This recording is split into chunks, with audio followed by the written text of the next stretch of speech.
it kind of creates more gatekeeping, if in my opinion, when people have those rants, because like, it's like a power thing, right? So when you go on those rants, you really do close shit off, because then you're on like, if you're not with me, you're against me.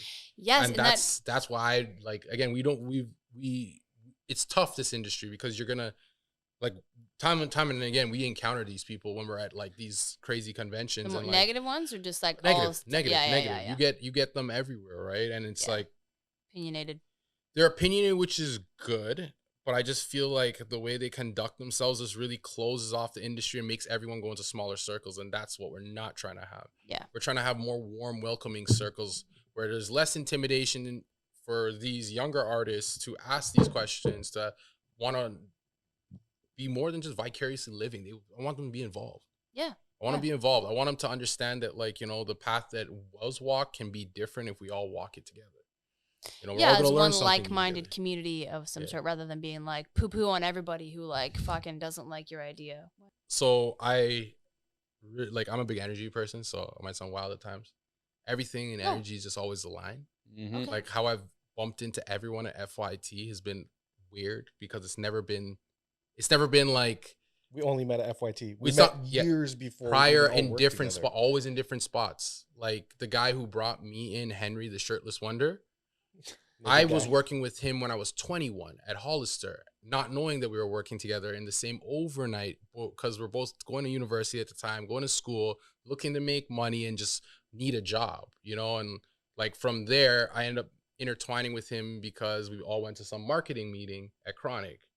And at Chronic, none of us got hired. And at the end of the day, they got sent to FYT.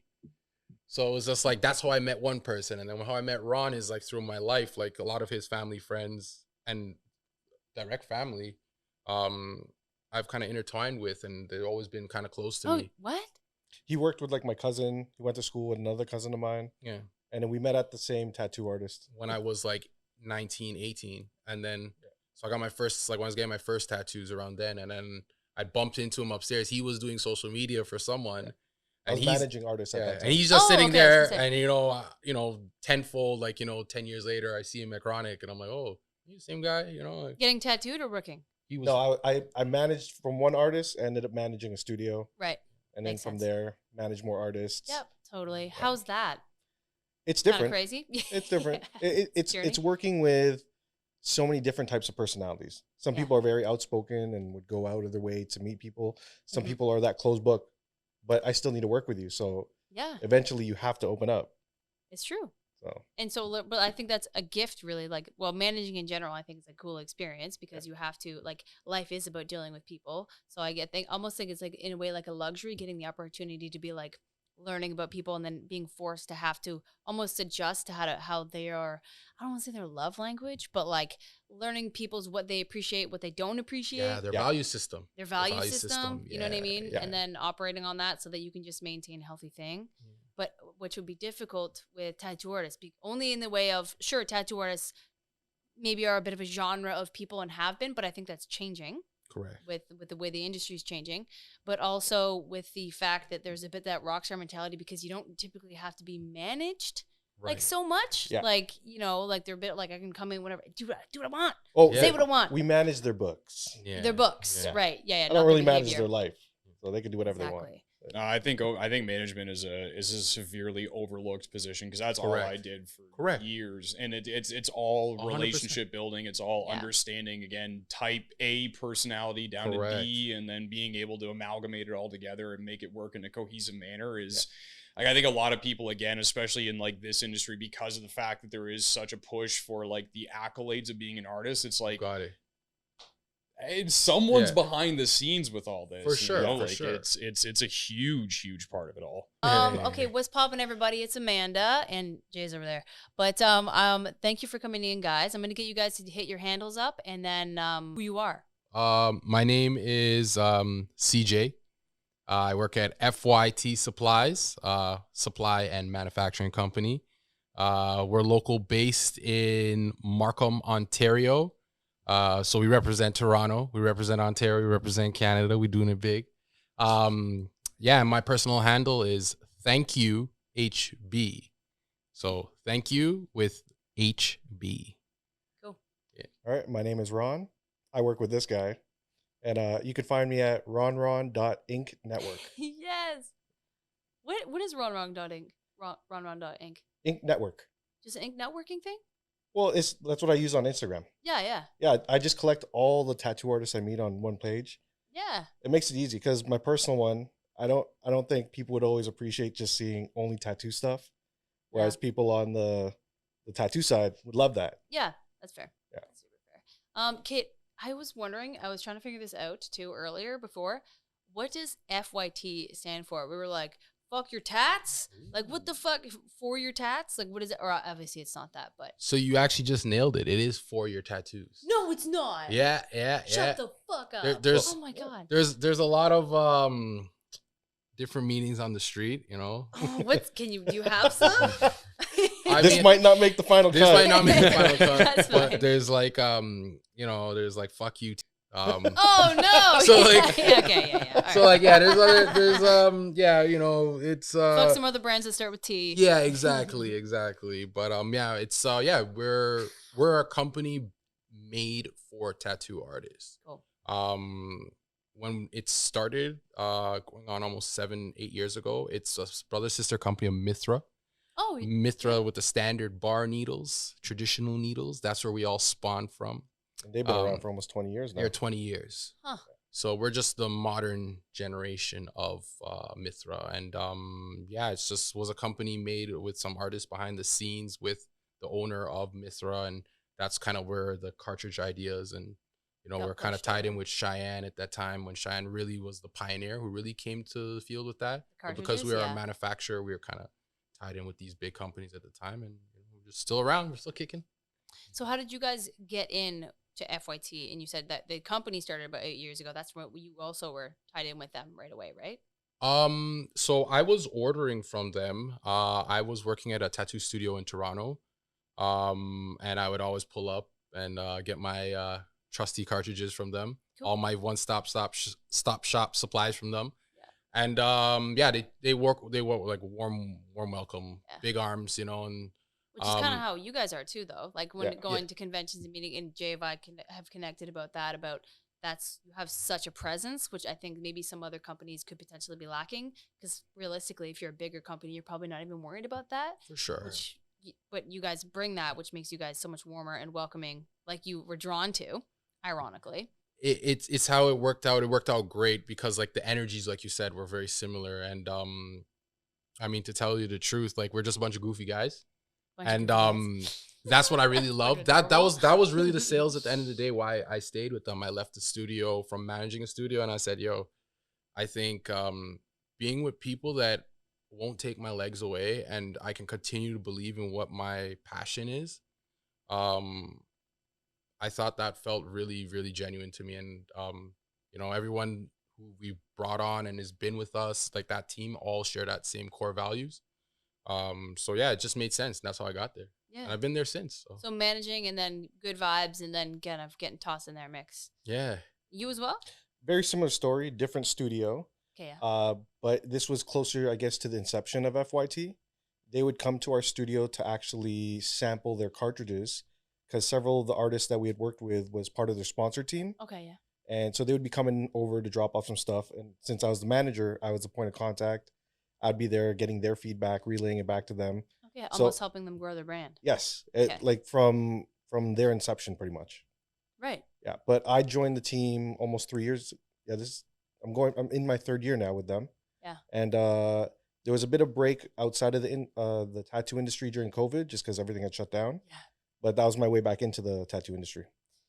That was probably heavy duty on like as a company to only a few years old and then have COVID get thrown in the mix where people weren't tattooing. For sure. And struggling that way. Especially with, oh my gosh, I guess you guys do all of your distributing through China? So everything coming in actually at the time did not have too much issues at the start of COVID. At the start of COVID, we were ready. Prior to that, we had stock and there was no shipping issues with say like the ports and stuff yet. Actually, it was after COVID or towards the tail end of COVID where there was actually port issues. So during COVID, we were healthily stocked with like our manufacturing. was still moving healthy. Understandably, everything in China was kind of shut down, but we weren't moving the volume that we needed to have these shipments coming in. So once kind of everything kind of settled over there, I think COVID started about February, March of 2020. I think China was a little bit more open by September, and I think we started getting shipments back in around those times. And yeah, during COVID at the office was just we're just mailing out stuff. People were still getting products. I know it was touchy subjects and times. But again, it's we were there for our artists because they needed products to, if they were at home, working within the confines of their safety. Yeah. And that's what we're there for. Like it wasn't like we were like, to be honest, there was no studios ordering from us. It was just artists that said, I want to be in my confine. Yeah. I want to work, I could be working on fake skin, I could be working on my immediate family. Yeah. A lot of artists, social media content somehow, right? Doesn't matter. And that's what we were trying to support. We were not trying to keep the industry from growing. And it was a wonderful thing because I think COVID is a very pivotal point and will be looked back in history of tattoos. On how everything the landscape has changed all around drastically. And it's, this industry is diversified in so many different ways now. And I'm happy to see that, like, even from our standpoint as a manufacturer and supply company, like COVID, like it was a blessing in a way, because it definitely gave us the ability to see this industry change in front of our face and be able to adapt and provide newer products, change the way things were done in terms of safety, and just be very in tune with what the call to the industry was needed, right? So for us, it was huge.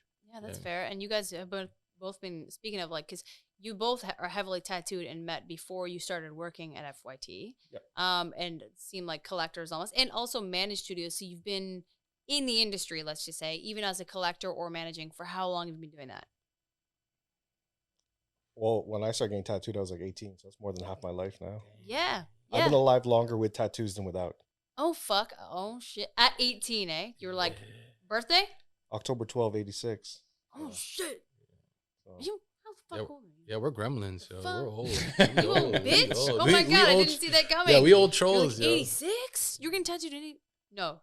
You're from 86. That's what I'm from 86. I started getting tattooed in 06. Oh, that would have been wild, dude. You were a baby getting tattooed would have been crazy. Well, I don't know how old you were. I was like 05. 05, 06. Yeah. Damn. Still, that's ridiculous.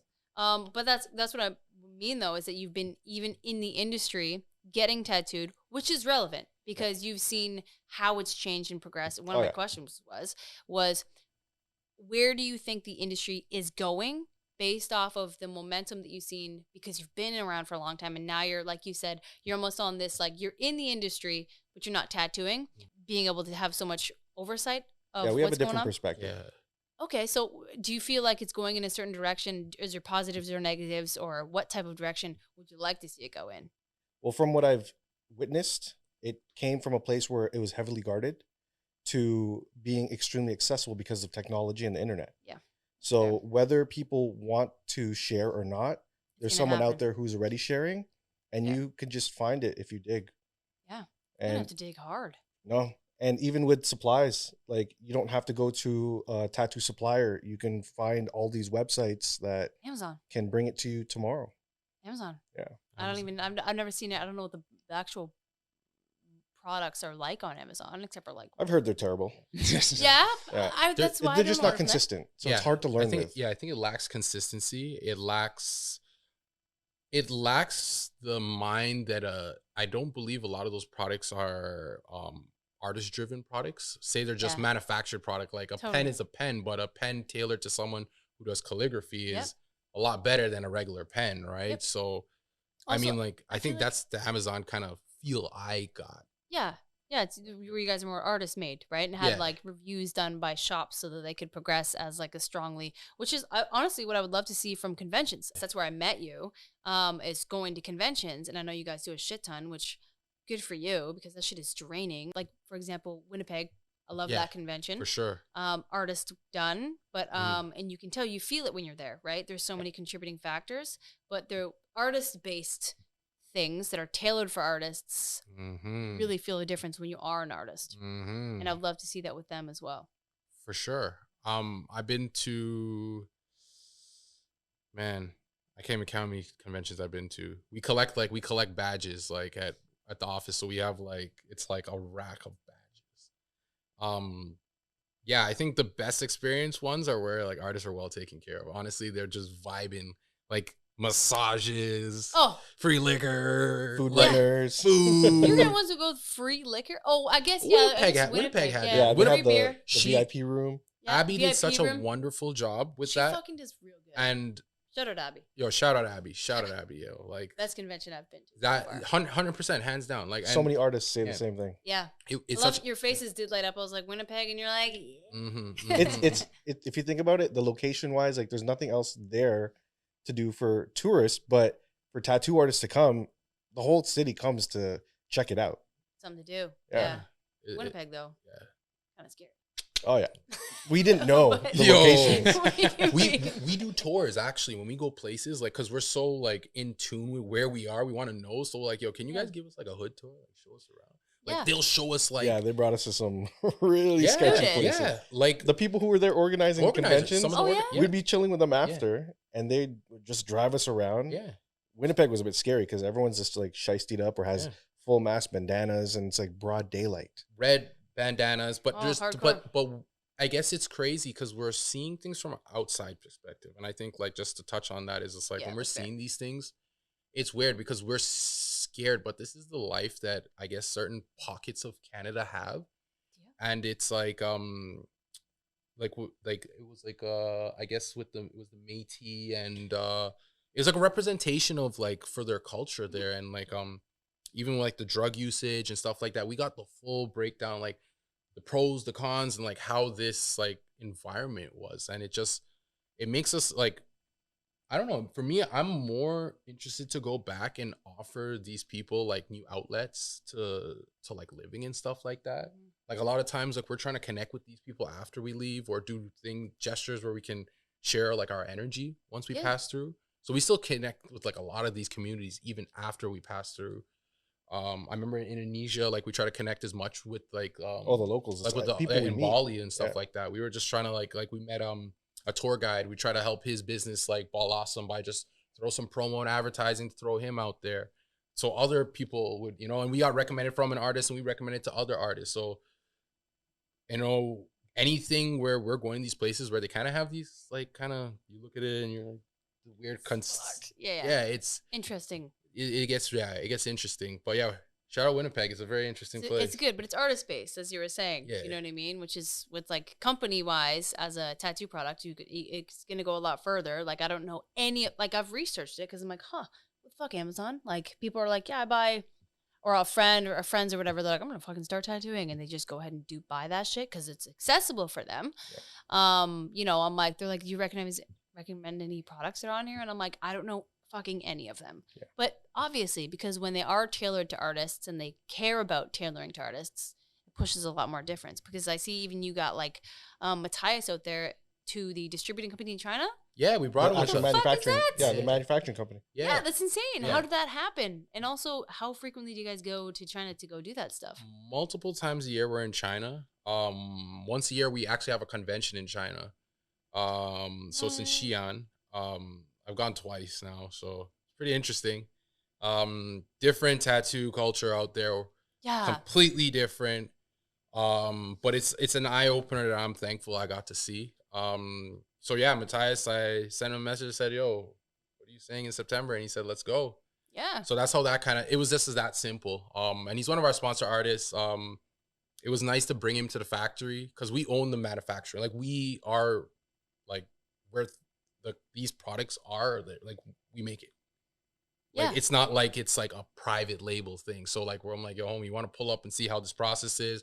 You want to give us more feedback? Because that's what our lives are. Like as us going around the world and all these conventions is about absorbing like information. Yeah. And learning, like I do brows and lips for like my little artistry. He does SMP. So he does scalp micropigmentation. That's fucking dope. It's kind of more controlled tattooing because I don't think I don't have any. I can't draw. The drawing aspect's not there. But I had to learn how to feel skin.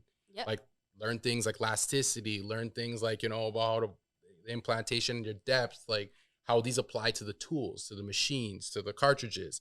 How the inks are a factor. If the needles are too tight, like all that stuff, I had to kind of process. I think that was why we get people to come with us to China, because that's even more direct than even just like my feedback, right? So because engineers are not artists, so we do need the artist perspective to make their own tools. Yes. But artists are not engineers, so they have to be able to communicate to say, this is what I need this to do. That's your fucking superpower, as we know. You guys have so much experience doing that, and it's healthy though. Either way, you like connecting with artists constantly, being that warm, friendly presence at the conventions, and being approachable and being consistent. But I want you to touch on more like convention wise, because that's obviously a good push on how to bring yourself out there. You guys have multiple locations with stores as well, like you said. Whereabouts do you guys have them? So we have one in Flushings, New York. Flushings, yeah. Okay. Yeah, and then we have one in Texas. Is it Houston or Houston area? Yeah, we have one in Houston, and that was relocated from our Vegas spot.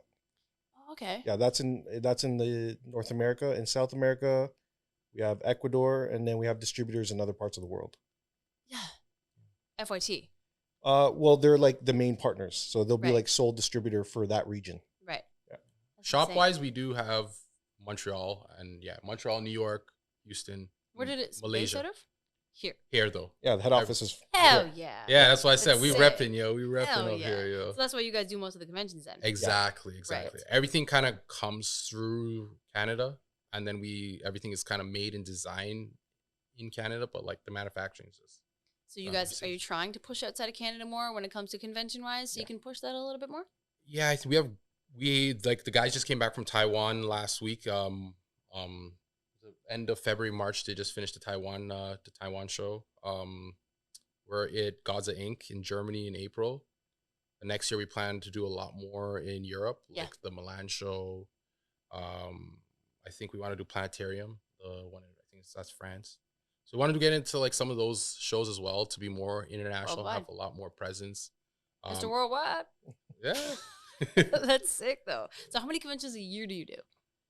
Ish. Ballpark. I would say like the ones that for sure we go to every year, I believe there's like 8. And then we try to squeeze in a bunch of other ones for us. But our US team also does their own set of conventions. Yeah, okay. So you guys are the Canada guys. Yeah, US. But sometimes we go and help them out. Yeah, US does over 20-something conventions a year. Yeah. Because there's one every weekend in the States. Like you got to remember some weekends there's multiple shows going on. In the same kind of city?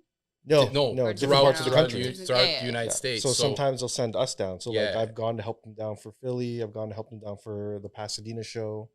And we're looking to do the New York one coming up. Canada shows versus American shows.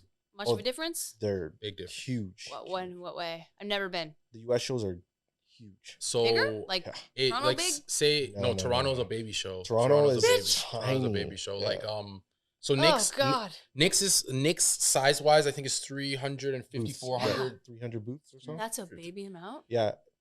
Largest in Canada is Calgary. They had almost 800 booths. I think they hit 657.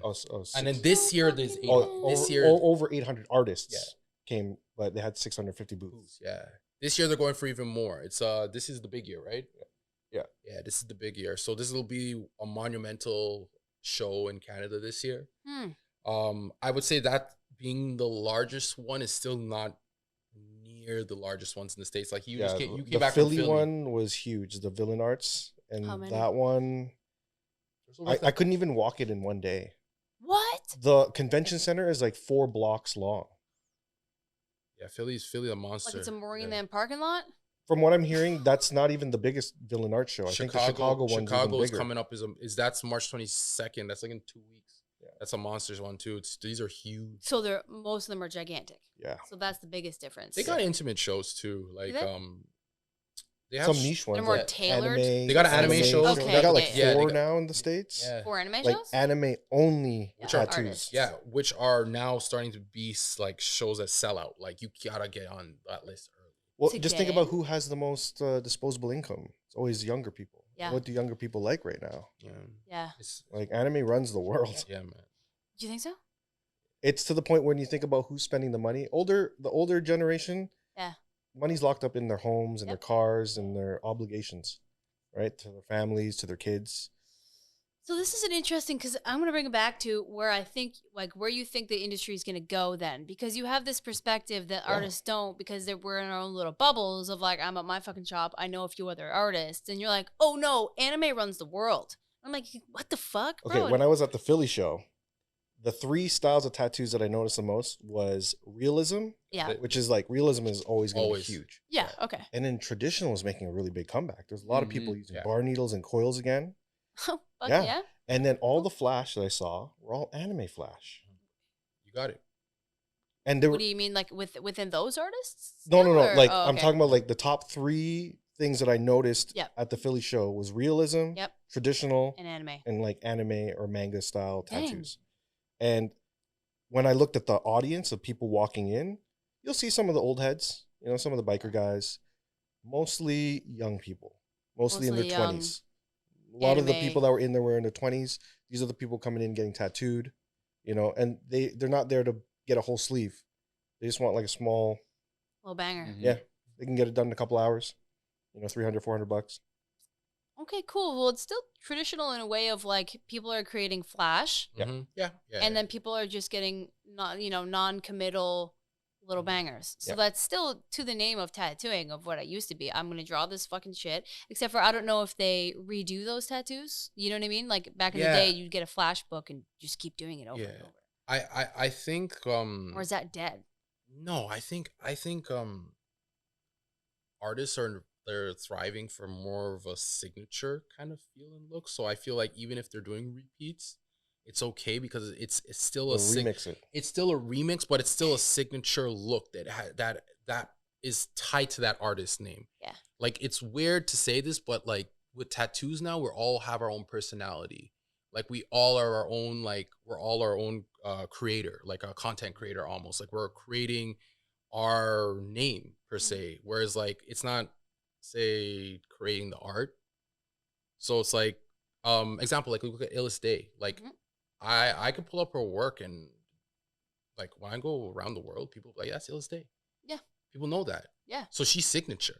Yes. Even that there's many people doing anime and it's again, like how she colors or how she has it's her line work. It's her style. It's her flavor.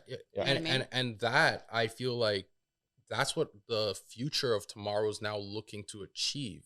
Because the tools, the accessibility to tattoo equipment and to being a tattoo artist and to marketing, to running your own business, it's there. It's a lot. Yeah. It's there now. So like we don't have to, like you're almost in a competition with a saturated pool of people all doing the same work. So you have to find a signature and then, but also Day's good at other things too. Like I think to be in a position like her, like not is it that you just have to do some clean work as well as do signature work. It's also like she's tight with her structure of her page, her social interactions is online. There's a whole thing that encompasses her that she's doing right. Yeah. Fuck yeah, Day. Yeah. And JB. JB. James Bond, yo. Shout out James Bond, yo. James Bond's work is fantastic too. Yeah. But look at like how Day's traction is, right? Yes. Day's traction is just it's monster. Yeah, well, like, she also hit that fucking anime runs the world shit. You know what I mean? There you go. And she's like, yeah, I just tattooed like these sort of anime nerds or whatever, like Pokemon nerds, whatever it is, their genre of nerd. But she connects with it though, right? She's like she understands. Like it's nice to see like an artist be very passionate about that, about their subject matters, right? And I feel like it really shows, right? Like that's go to her station. Yeah.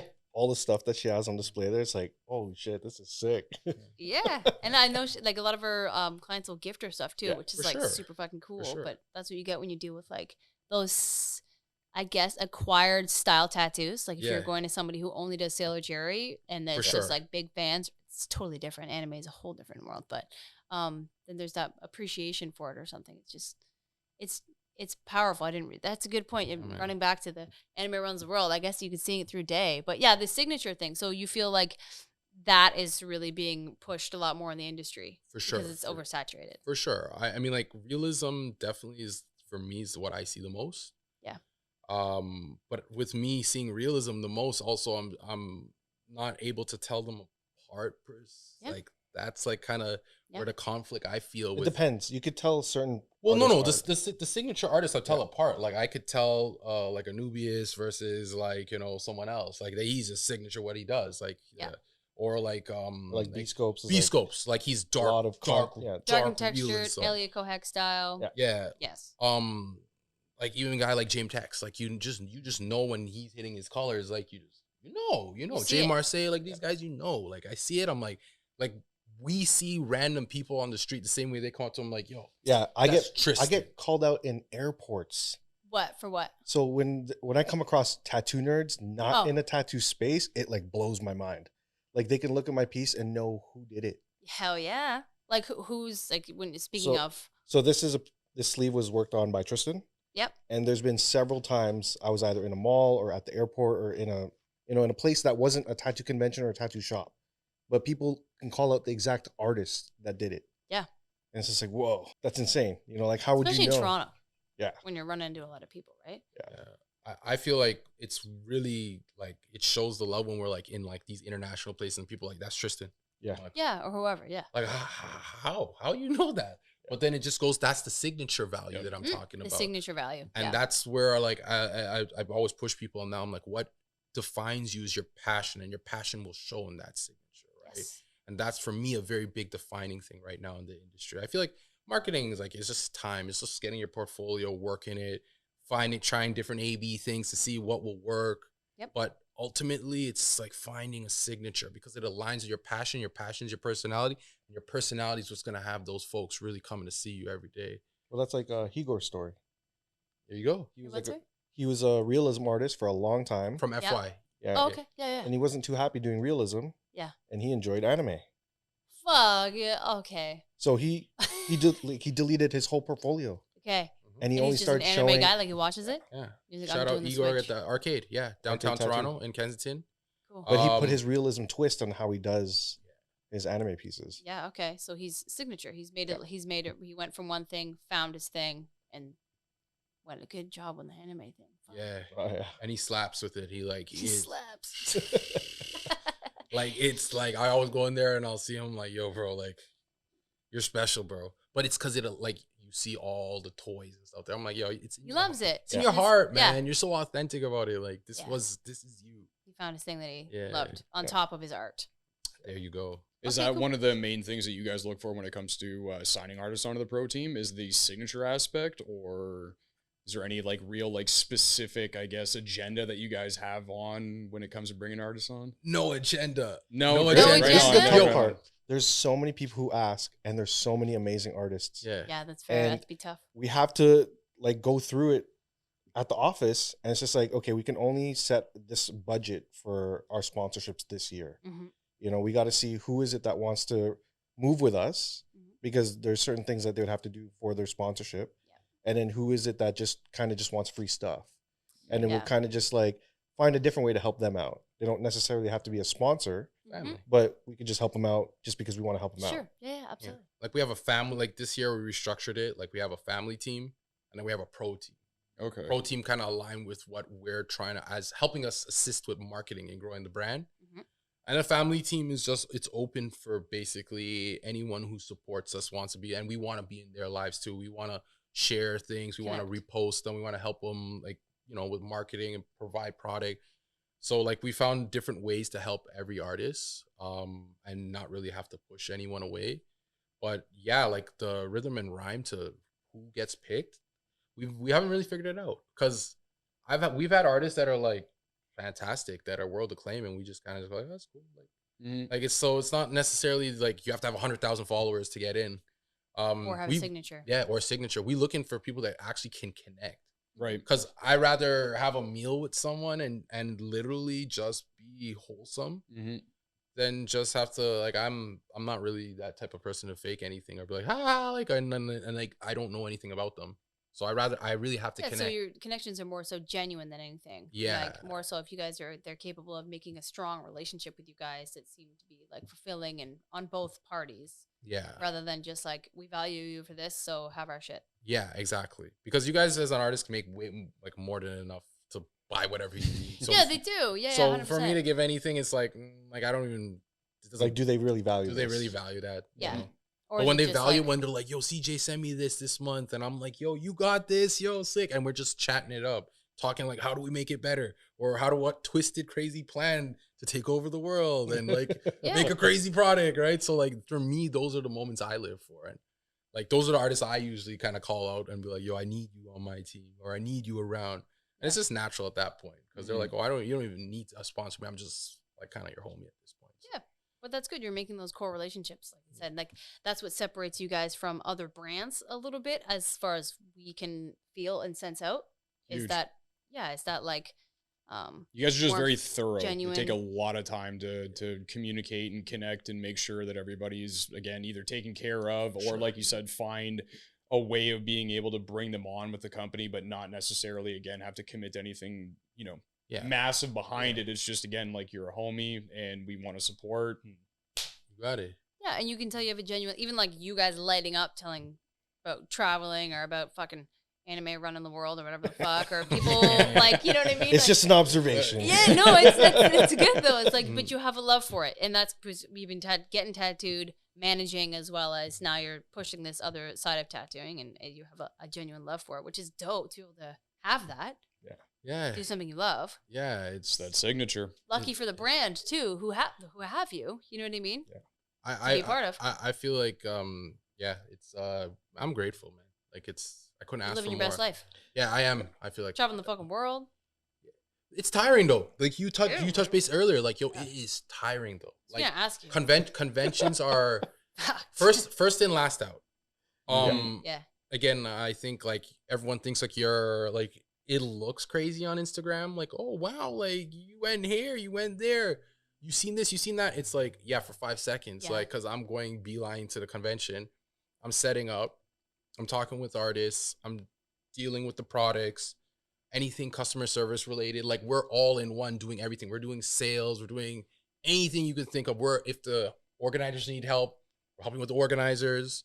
Like, we have meetings with some of the other supply or manufacturers sometimes. Like, it's a never ending thing that I guess behind the scenes, like there's a lot that goes on, and then face value it looks kind of like, oh, like you guys are just having fun. You guys travel the world, it's so awesome. You're like, well, this shit is fucking exhausting. Yeah. It is. And then back at the office on Monday. So it's like, we'll fly out to places. On Monday. Yeah. If, cause Sunday night we're redlining and we're there on Monday morning. And that's the grind, right? So like conventions, yeah, they're fun. Well, because just if you think about the logistics of it, like setting stuff up, we need to do it months in advance. So if I said we have 8 conventions, we know months in advance. Like we know in December, everything that we're going to be doing this year.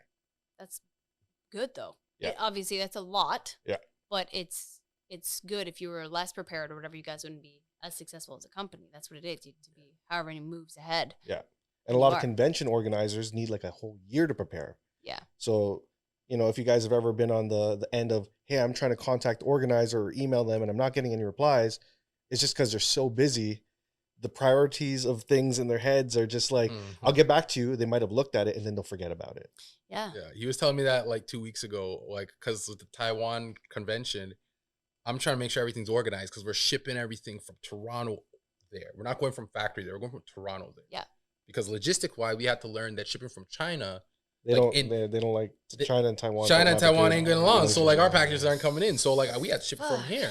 So now we have to do our logistic tests and all this stuff. And then it's like, I'm like, we're 2 months before, we're sending out packages to different artists out there. Just to try it out. Just to see if it can get through customs, just to make sure the products can plan move. Ahead, yeah. We have to plan like that. And like last minute, I'm trying to message to make sure the products have arrived. And this guy's just ghosting me, and I'm like, the message is seen. Yeah. Yo, the message is seen. Like let me on red. Yeah, like red, and I'm just like in the morning. 3 a.m. This guy's telling me, 3 a.m. I'm going like crazy, and this guy like comes in so calm. He's literally just like, yo, bro, chill. Like these guys are busy. Like these guys running the shows, you're there. They're dealing with like, And I'm not. This guy is like, he took our money and like, I don't know, like we're flying from Taiwan to go from Toronto to Taiwan. And like, we got to get all these products and he stole the products, all these cases. And he's like, yo, bro, chill. Like, yo, it'll come back to you. It's like, fast forward to the end. It made it. It just made it. It's there. It's already there. So like, and that's like a learning, even like years in, I'm learning like just like low stress. Don't freak out. Like these are how conventions are, and this is what is kind of what it goes on and stuff like that. So yeah, they're crazy. I can't imagine trying to organize a convention. You need a big team. You need a really big team. Yeah, no doubt. Because even like with a big team, a lot of these organizations are hard to get a hold of. Yeah, and they have a lot of volunteers that usually assist as well. Yeah, I love that. So, again, going back to Winnipeg, they have a lot, which is good because it takes a shit ton of people who just happen to love the industry and want to put energy into it. I can't even remember Toronto. Like to me, Toronto is one of the big ones, right? Of Canada, obviously, of the ones I've been to. But Canada's much smaller. But you know, it's just I don't see as many volunteers, and it's a little bit more hectic. That's why I was thinking the States to be even more huge and to have 1,000 people there, let alone the 350 that I thought was overwhelming. And you're like, bitch, fucking 1,000. And I'm like, who the fuck is running these shows? Full out organizations at this point. Like, like this is the whole thing that they do.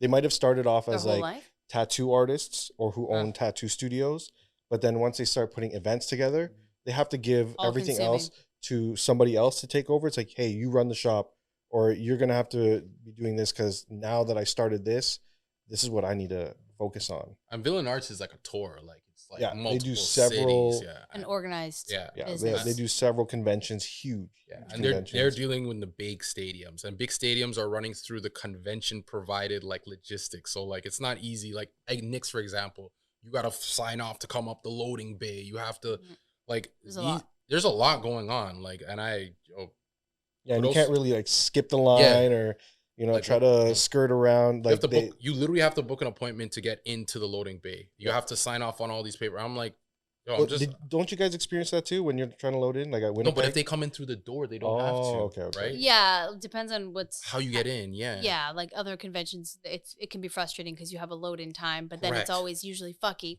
You know what I mean? So usually like Toronto, it's easy because you just fucking drag your suitcase in and you can come in through Front Street. Yeah. So it's a little bit easier, but some of them, obviously, some of the other conventions, I've only been within Canada, but again, are unorganized, which it makes it so much more stressful as an artist. Yeah. Whether even if it's dim lit or they've got like the plastic over a carpet. Yeah. Or like the hand washing situation is just weird. Yeah. I was talking about my last podcast, actually, they got in trouble. They're like, okay, you need hand washing stations now. So they got a water bottle on its side. And that you could just go like that. And the pump one, right? And then the pump and then the bucket. Yeah. And then you were just going to like push it and then sort of wash your hands like this. But, that just sounds like you're contaminating the little button. And I don't know, but it's all those little micro things that make conventions a little bit more difficult. I don't know what it's like to be like distributing things, but either way, it makes a lot to make like a really successful convention. Because even if it goes well, they're overstimulating.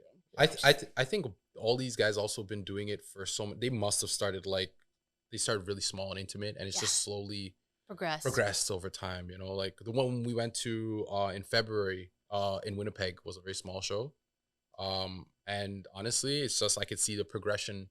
It's a 70 artist show. Yeah, fantastic. It will eventually can grow to a 400 plus artist show. Especially more people are like, this is the best show for whatever. Sure. Or if it's not a good show, you're gonna lose people. Yeah, most definitely. The packaging, I've noticed like years ago, you guys can be like, I think at Winnipeg actually, you'd be like, here's a fucking sample, here's a little tryout box, which is great because otherwise those little micro interactions are, like you said, great way to connect and be like, here's a little thing I'm gonna toss you. I'm like, look at this cool fucking little box. Oh, yeah. It was like a little octagon shape, and I remember being like, look at this is cool, right? It's just like a little thing, but that's one of the things that makes you a little bit different from other supply companies. Also that you're even approaching artists and being like, hi, I'm here, here's this, it looks fucking cool. But other than that, is there any like other, like, is that something that's important to FYT? Is that like visual difference? I'm pretty sure, wasn't that your idea? It was something it was something where I just felt like if I just treat myself, they used to just give needles out of a Ziploc bag. I just he changed that all up. I wanted things to be more where artists feel like they're getting a really nice gift and have a great experience. So yeah, to be honest, like the gifts are just something that's embedded in like how I've kind of grown up. I'm like, giving gifts is showing love. So it worked, right? Because then also people get to try that stuff, right? And also that even just that little packaging difference is like, a visual difference and makes you stand out, which is important. We shout out every brand Like, do you guys do that a lot? Yeah, like yo, I'm all about everyone. Like I like. Do you have any beef with other brands? No, I don't. But I feel like they will look at us, and I say, or your competitor. I would say they look at us and they'll use us as a target, but they can't really spin that because like I'm not a negative person, so there's nothing to really absorb. So I kind of like just go like, yo, it's cool. Like I'm happy if you're doing good because that means that the artist can get something better, and that means that I'm not working hard enough. So I just take it as I don't take it anyway. I'm just like, I'm cool for power move. Yeah, right? I like power moves. Well, we also understand like artists are very particular and they like different things. Yeah. And it doesn't always have to come from us. And it also might not even something personal, whether it because whatever they're doing doesn't mean that your product isn't any or brand necessarily isn't bad or worse. We've had several people from other sponsored companies who will try our stuff and it's like, this is great. I just can't buy it just because I'm sponsored by this. Exactly, and it's like, well, if you were sponsored with us, we don't care what you would use. You know? Yeah, we keep it very open with our sponsorship too. We tell people like, yo, you flow how you need to flow. Like you might have a quadrant on this. Because you respect it. Yeah, I respect They're just different paintbrushes that they use. Yeah, and I think that makes it cool because then they'll be like, yo, if you change yours a little bit, then you can be like that. And I'm like, oh, that's how the product got better. It used to be, FYT was known as the shaky cartridge. Yeah, that's just what it was. There's nothing to lie about. Like it was the cartridge. It was janky. It was shaky, but it was at that time when there was nothing better. Like it was just, this is what was created, a cartridge. We didn't without the membrane. Yeah, we just had it. We started with a membrane. We didn't know what to tailor to make it better. We were still trying to figure it out. But through artist feedback, we take it back to the drawing board, and that's what the last 3 years have been focused on. Now we have a new product out. It's called Hardline. Everyone says it's not shaky. Its saturation is great. How did you guys do that? It's like, well, you're the same guy telling me that you're using this product at Quadrant or this product at Cheyenne or using this Bishop product, and this is what I should do. So I'm listening to you. You mean something to me. Yeah. So their input matters. The reflection of the product is all the artists. It's and that goes to just show where our minds are at. Where your values are. Which is the artist. Like you said, like having that artist-based companies, I think you're progressing, right? You guys are doing like better with your products. Is there any other new products that you guys are trying to, other than cartridges, for example? Are you trying to branch out, or is that this? Are we allowed to go into the goodie bag? Like, what are we doing? What are we doing? Oh, yeah, whatever you want. All right, we got a big goodie bag today. We got some stuff for you guys. That's amazing, man. Thank you. So what we'll start off is with some stuff for you. Station prep stuff. Here, I'll pass some stuff over. All right. So these things are going to be from FYT, and we've gone with making station prep fun. So these are some of the new stuff that we're working with. So we figured, you know what? Part of working is that you come in and you have to look at what you're working with. Like, not necessarily the skin or the art. Like, yo, you have to look at your tools. So we figured, time to make this stuff cool. Time to make it an experience. Like, yo, the wrapping feels fun. Like, the setup looks good. So a big request over the last year was a pink setup. Shut the fuck up. So, okay. Huge? Massive demands for pink. Yeah. I guess. And that's from everyone. That was from guys, girls, everyone. Everyone loves the pink. So, yeah, we said, yo, let's make pen covers from FYT, pink. The barrier film, FYT, pink. And mini box of 2-inch self-adhesive wrap. It's all pink. Okay, so your whole setup is pink. It's pink. So like, you know, you come and using your wireless pen and you're all pinked out, and your client's like, whoa, this person's got some flavor, right? It's cool. Yeah, it is. So, it is your extra flavor, like you were saying, your brand. So that was something that we felt was just little things that make people a little bit more happy to work, right? Do you want to know which is the most asked for color? Pink? Bubblegum. Yeah. Bubblegum? Bubblegum machine pink, yeah. Mm-hmm. Wow. I'm for some reason I'm rather surprised by that. Usually it's been like a hated color. We're like, oh, fucking pink. But we have a tremendous stock of black. Like black doesn't sell as much. It'll sell when it's the only option. But all other the colors options would sell out first. People get to express themselves through tattoo. Bubblegum gets the most requested. Cool. Well, I think it's interesting. You get to see the requests too. Like I said, you guys have a much more bird's eye view of the whole industry as a whole, where it's going, and like even you saying signature, everybody's finding a signature in their flavor of however they're going to do things. I'm expressing myself through pink or whatever it is, and they're doing their videos and their whole setup, whatever it is. So that's cool that you guys were you guys doing things other than cartridges prior to this, like a lot. Piercing needles, acupuncture needles. We're needle based manufacturer, so everything needle based. Cool.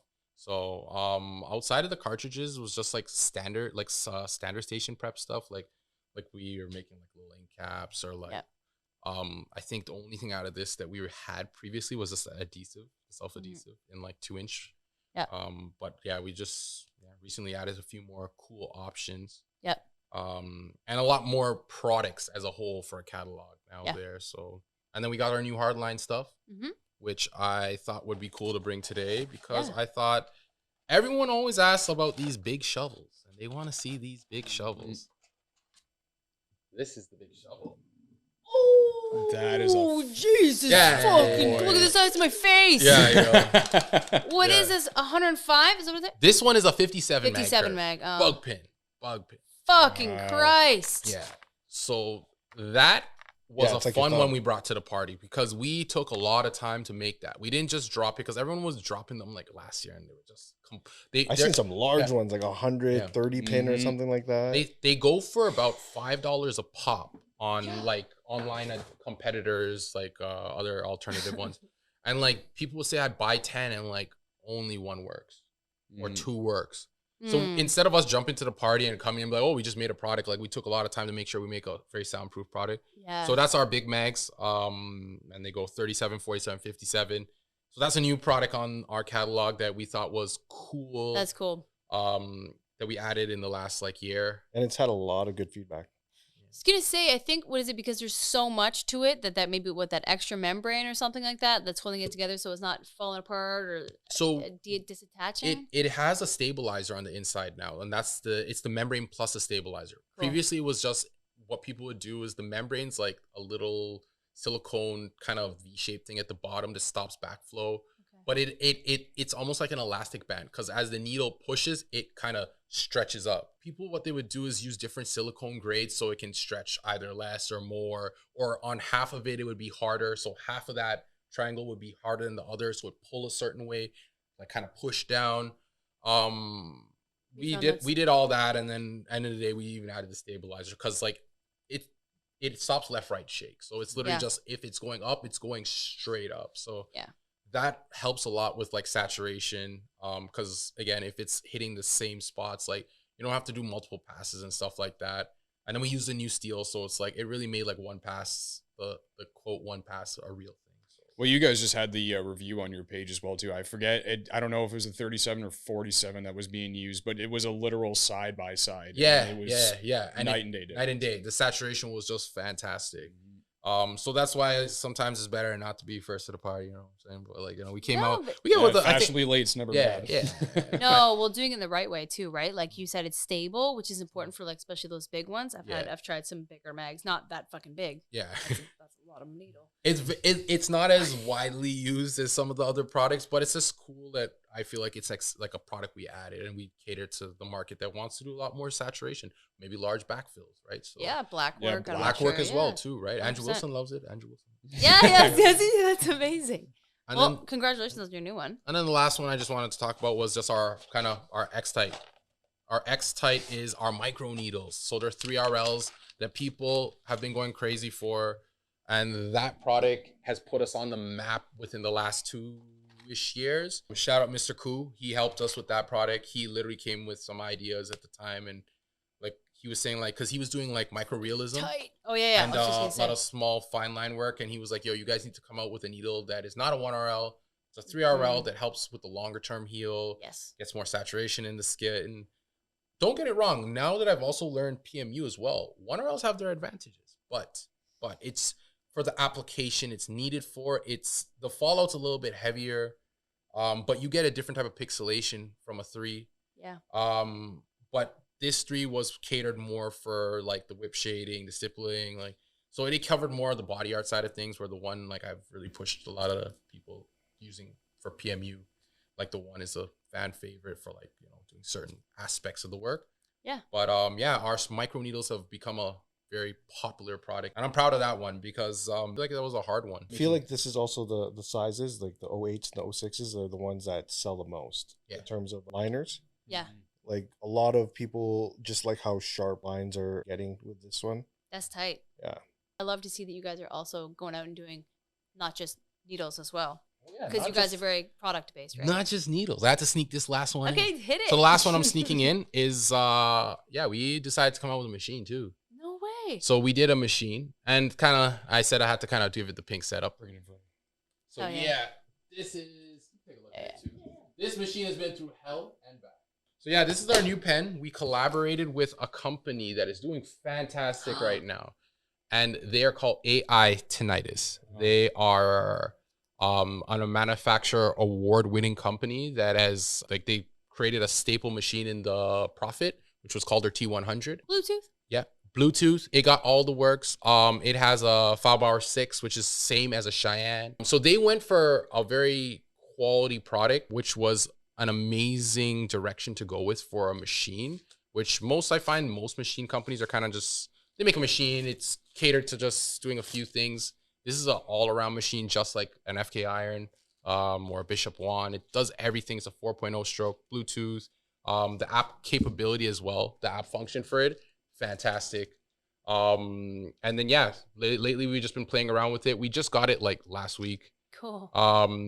And we've done a little bit of promoting about it, but the big focus is that it's low vibration. We drove over with the car. We've been throwing it at the wall. Like nice. The original Just beat the shit out of it. Yeah. Like, no. How many people have dropped their pens and then it stops working? Yeah. And how many people have driven over the What? machine? You know, like yeah. Peep it on the FYT Supplies website, on the Instagram as well. We drove over it. Like we were like, and then multiple times. Like we were just like, we had to get the right clip, so we just kept driving over it. And that's the one? Yeah. So you can still see the scuff marks. Like, oh yeah. Yeah, like we scuffed it up. Yeah, like we went to work. We went to work, and it still works. It's a truth. It still works. I was gonna say it's more impressive the fact that the LED is it's still going, completely untouched. There's not a single pixel missing. It blew my mind. It was still going. We're like, yo, this machine is crazy. Fuck yeah. And it still it still goes on. That's amazing. So it's still tight. Yeah, it still runs like a motherfucker. So it just goes to show that and we're offering it at a more affordable price instead of some of these crazy machines. Yeah. Oh, you can throw it over. Don't worry. It ain't gonna break. It ain't gonna Should have. Holy shit. Yeah, we're trying to come into the machine market, and we had to partner with one of the best up and coming machine brands to do this project. And the reviews and feedback so far have been fantastic. So we've been really happy that it's getting in people's hand and people are really enjoying it. Cool. Yeah, that was the whole purpose. We debuted it at the Philly show at the beginning of February. And we only came there with 20 machines and we sold it out before the end of the weekend. Yeah. Just because it's like a third of the price of a premium machine. We have it at 700 MSRP. Comes with 2 batteries. 2 batteries. Yep. Yeah. Battery life 6 to 8 hours each battery. Yep. Again, you're getting the Bluetooth and the fancy app, just like the FK Iron and some of the other big brands. Yeah. So yeah, it worked out. Like I said, it's an all around machine, and for our first good size too. For our first little bit, we just been doing $100 off. People just have been jumping on that. So yeah, okay. So, yeah, but I mean, that's like amazing. That's kind of the newest stuff we have out. One last thing. This is called Lego. What? And you know why this is important? Because what you guys are doing for the community, I think from FYT, from me and Ron, from Jeff, Henry, Shirtless Wonder, you guys need to be recognized for the great stuff you guys are doing. And I don't think there's any better way. I was gonna buy a bouquet of flowers, and I thought that would be showing you guys your flowers. You know, like the big quote now, you gotta give people their flowers. Mm-hmm. Don't do it when they're gone. Do it now. That's fucking He awesome, said make it forever. So make it timeless. This is timeless. Oh, that's huge, guys. So if you look at the back, that's how it's gonna look. Your flowers to represent the great work you're doing for the community. No, thank you so much, guys. That's really thoughtful, and I like the meaning behind that too. You guys are all about meaning and genuineness. So thank you. I appreciate that. I haven't done a Lego set in a long time, but we'll have it here, and I'll put it in the background so that we can have that in there. We should make a whole video on how to fucking put these together. But, and have them in the background. But I appreciate you guys coming out, and also what you guys are doing in the industry, and also congratulations on your new products. And I think they're going to do well. And I love the pink, but thank you for being a positive influence on everybody and caring about the artists a lot. And I think that's what's gonna carry you guys through and make you really a fucking force to be reckoned with, as corny as that might seem. But no, it's already there. Again, it is. As I say, you guys have set the industry apart big time, and I think it's going to be it's going to be a matter of time before you see all supplies company taking this route in the sense of, like you said, not just giving the products, but being there alongside the entire process and really putting the care and work into it. So yeah, thank you so much for bringing this into the industry, man. Being that, and thank you guys as well. Like I said, that is very like from our heart. Like, yo, you guys brought us here. Trust me, it's you, I don't think you guys realize how big of an impact like what you guys are doing and where you guys will be in the next like 1 to 2 years. Like, it's gonna be big because your voice is being heard. And I'll tell you that. Just know that the time you guys are putting into this, it is appreciated. Yeah. And you guys you're watering the seeds of ideas that you guys planted. Signature. Stop. Zing. Well, dude, I really like you said, even like when you were talking about your podcast and when people were really reaching out and you're like, oh shit, I didn't realize how much of an impact this was doing. As we receive more feedback, it's the more passion and more genuineness and the more careful and the more like well picked out you want to be with it. And so hearing it from you guys who also have that background and also care, it means a lot. And also, I hate compliments, so I love that you're doing that. But also, jeez. No, yeah, your podcast is doing really good. Do you want to drop the handle so everybody can find it as well too? So you'll be able to find any of our videos so far. It's just on. Honestly, we just have it on our FYT Supplies Instagram so far. Full ones will eventually drop. They're ready. It's just we focused on the clips first, just because it's a lot easier for people to digest on their phones. You guys do a good job on your clips. You're doing that as well? It's outsourced through our one of our remote guys. Yeah. So he has a team that does all the digital stuff and all that. Yeah. So he's been a big help. He's helped us with a lot of like our email stuff, our website stuff, giving us direction for our social media. Cool. Yeah, you gotta give these kids opportunities. They know what they're doing. They do. He's legit a young guy that came into our office and was just like, yo, I'm down. I'm like, yeah, like, and he was a friend of one of our younger colleagues. Cool. So it just worked out, and we're like, yo, like we want, like, that's our, like I said, we want to be involved with people in terms of all capacities. So he was just like, yo, I was trying to be a lawyer. He was going to school to be a lawyer, and he's just like, I want to jump on the marketing. So I'm like, all right. Fuck yeah, man. Let's run this, yo. Yeah. Let's run this. But again, somebody who has a love for the industry and you guys are connecting. He loves tattoos as well. Yeah, he's a collector as well. Yeah. And the funny story, I'll give you one funny story about this kid. What's crazy?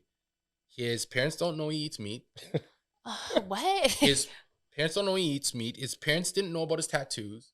Like, because they're very conservative and also because of culture. Right. Yeah, man, the man goes outside and eats his A&W on the curb.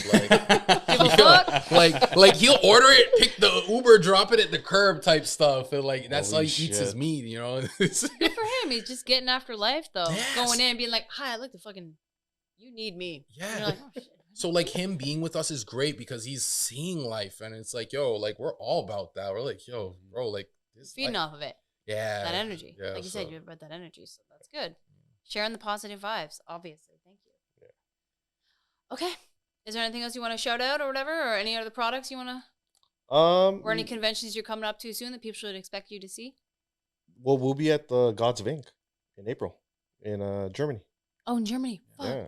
Oh my god, I can't wait to. You guys do a lot on your stories that we can follow. Oh yeah, you could again on the big page on the FYT Supplies on Ron Ink Network .Network. The Thank You HB, we have our kind of personal stuff that we kind of post about the industry stuff, more like wholesome stuff.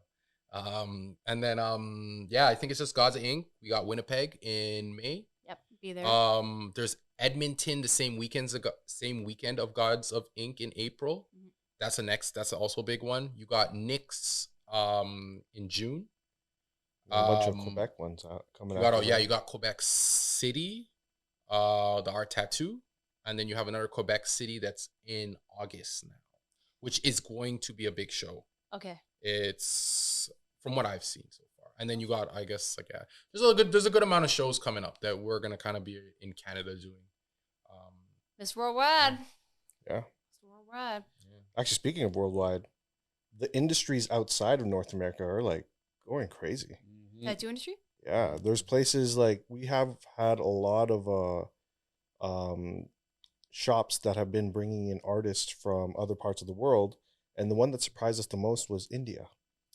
Yeah. So it's a very big populated country. Yes. And their shows go on for 7 days. And they have like 500,000 people come through the show just to check it out. But they have like tattoo schools. At the convention? Yeah.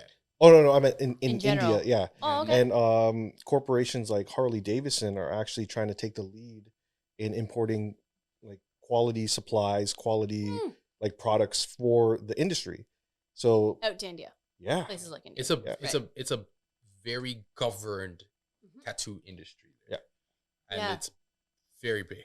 Yeah, our piercing team was just at the Mumbai convention in January. So cool. And they were just saying like it blew their minds of just how many artists are out there.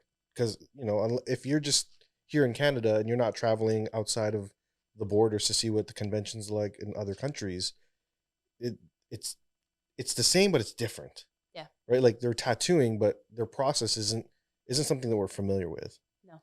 And this is where like us being able to travel and hit up all these conventions, we get to see how the culture of where that industry is affecting the industry there. Yeah. So like even us in Indonesia, you know, just going to the tourist spots, there's this one area at Canggu, it's like every other store is a tattoo shop.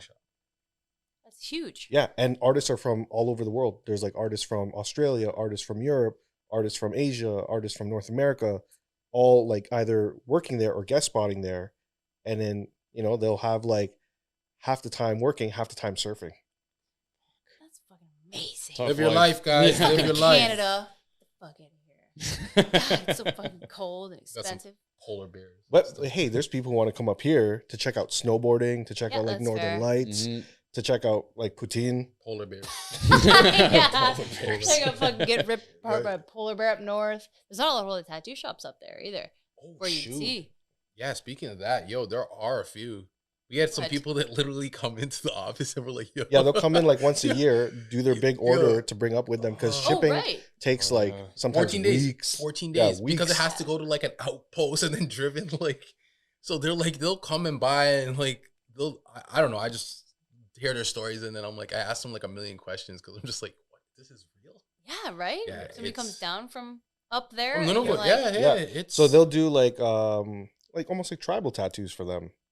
And they'll try to use modern tools now, things that are a little bit more like it's safe to use instead of them trying to make their own products or make their own tools out there. Yeah, so old school. Yeah, but that's cool. That's like I said, you're in touch with so much of the community, so it's nice to see.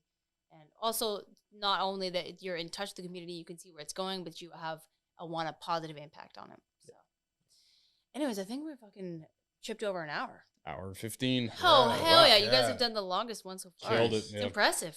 You guys are good talkers. Appreciate it. Yeah, likewise. Yes, of course. Okay. Thank you so much for coming on, and we hope to have you on sometime in the future when you guys get more stuff going on. I'm sure we'll be connecting, but we look forward to seeing you in the future. And thank you again for everything. We'll do. Thanks, Ellen. Thank you very much, guys. Big time. Everything.